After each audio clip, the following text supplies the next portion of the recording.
Hello, I'm Tracci, the 2020 Athena Young Professional Award recipient.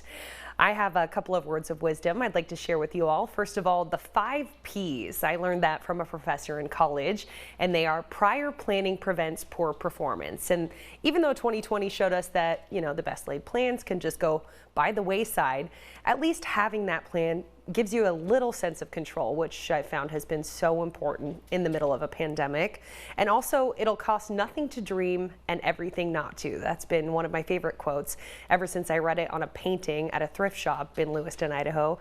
And it's just a really good piece of advice there. A couple of book or podcast recommendations that I have. Number 1, I read the best book I've read in years during the pandemic. It was Where the Crawdads Sing by Delia Owens. It's just a great escapism book, really takes you out of whatever you're going through in your life with a really good message behind it.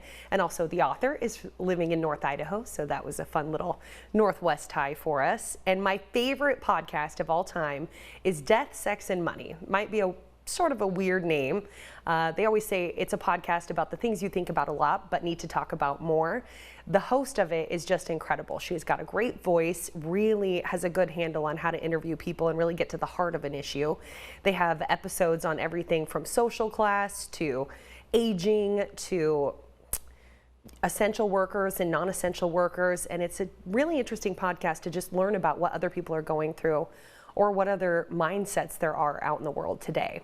So I definitely suggest Death, Sex, and Money. Things that have been keeping me motivated in 2021 so far, well, the quarantine 19 stuck with me, so definitely health is a top of mind for a lot of us. I definitely want to get out there and be my healthiest, not only for the health of myself, but for the health of everyone around me. Things that are keeping me positive during COVID-19.